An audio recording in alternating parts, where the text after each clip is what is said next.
Folks, we want to talk about some more linear transformations. We're continuing that discussion. But in order to be able to do so, we need to refer to some traditional linear transformations that you're familiar with that you haven't yet called linear transformations, or maybe you're not used to doing so. So in order to do that, we have to define some new function spaces to map between. So let's consider the set of all functions which are differentiable on the real line and whose derivatives themselves are continuous on the real line. We're going to call that space of functions C1. Okay.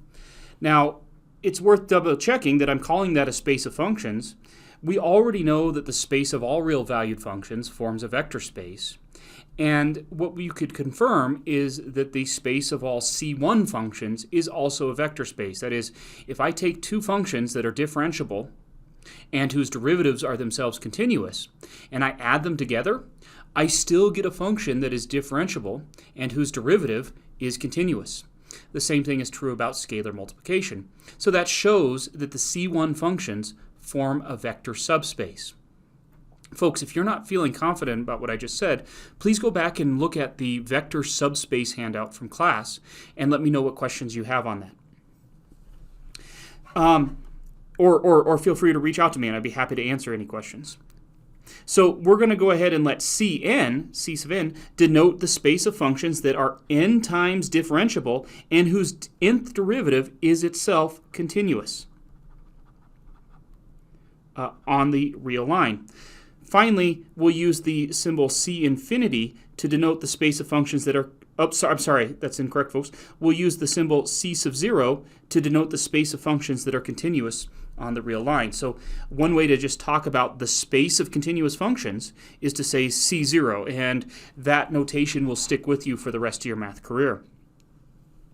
So let's practice using these new function spaces. And let's go ahead and mention that the function f of x equals the cube root of x is not C1. Okay? Since f is not differentiable at 0, but it is C0 since it's continuous. So again, f of x equals the cube root of x is continuous. So I could think of f as a vector belonging to the space of continuous functions. F is not differentiable at x equals 0, so f is not an element of the space of functions that are continuous, that are differentiable and whose first derivative is itself continuous. Let's just double check. I want to make sure that you feel comfortable with that. If we actually computed, so let me just remind ourselves, first of all, that if we look at the function f of x equals the cube root of x, that this function is continuous on the interval from minus infinity to infinity. That is the whole real line.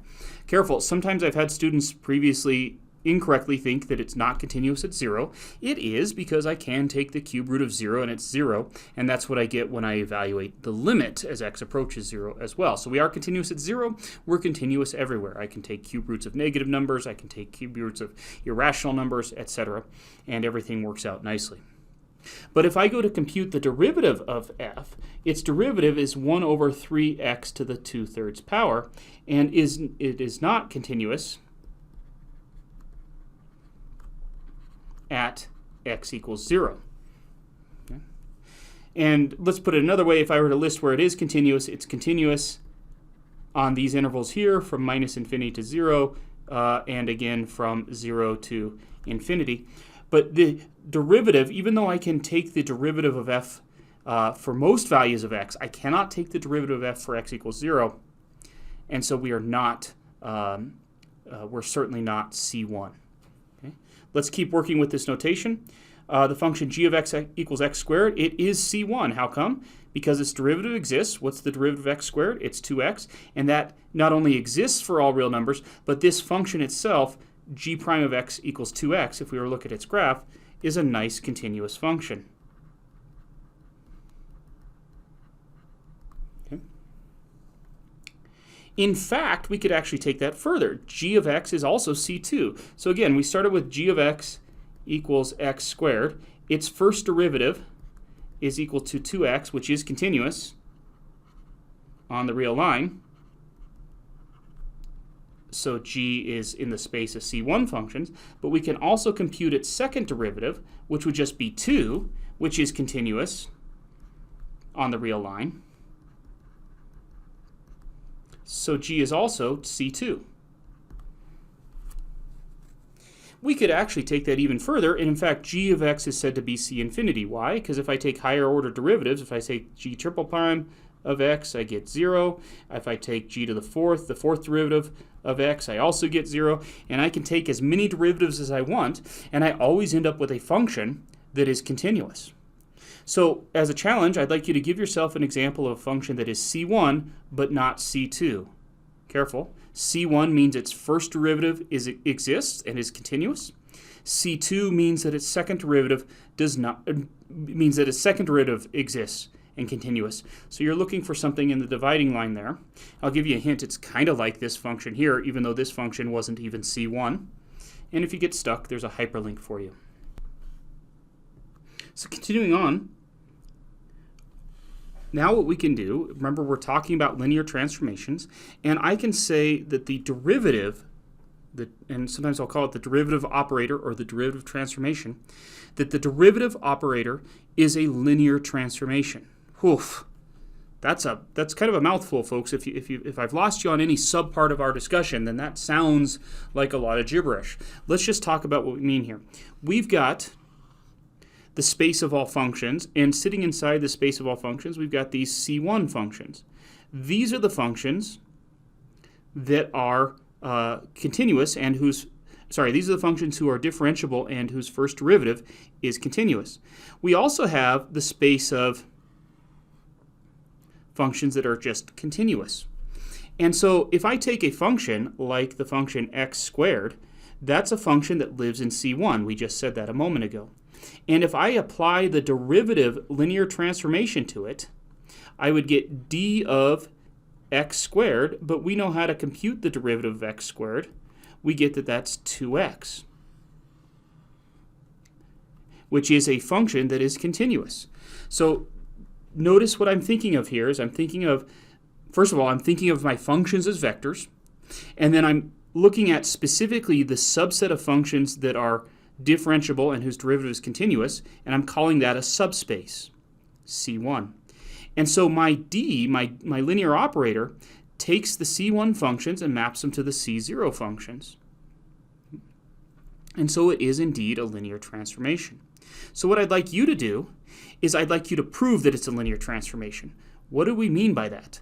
Well, remember, if I took some other function like 3, which is also differentiable, its derivative, let's not do 3, actually let's do 3x, which is differentiable. Its derivative is 3. So the vector 3x in this space gets mapped to the vector 3 in this space under the linear transformation. Now, remember, what does it mean when I say D is a linear transformation? It's not enough to just say that D maps us from one space to another.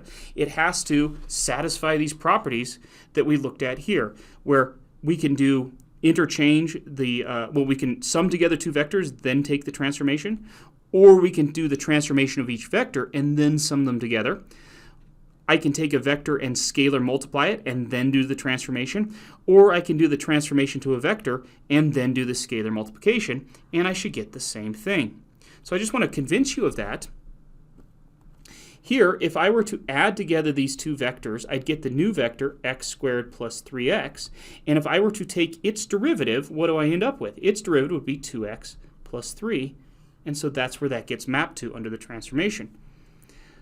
So one way I could look at this is I could say, well, L of x squared plus 3x gets mapped to 2x plus 3. But the other way I could do this is I could look at L of x squared and add to it L of 3x. And what was L of x squared? It was 2x.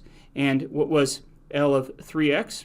It was 3. And so we arrive at the same place. So here, on this side right here, what I'm thinking of is I'm taking x squared and I'm doing the linear transformation to it, and I end up here. Then I take 3x and I do the linear transformation to it, and I end up here. And then if I add these two vectors together in the space of continuous functions, I end up with this other vector right here. So the route didn't matter whether I first added the functions, then did the transformation, Or if I did the transformation to each of the two functions and then added them together, I got the same thing. That's because the derivative can be thought of as a linear transformation. So I'd like you to finish out the proof for that. The proof isn't too long. Go ahead and take a look at that, and then I'll join you in the next video.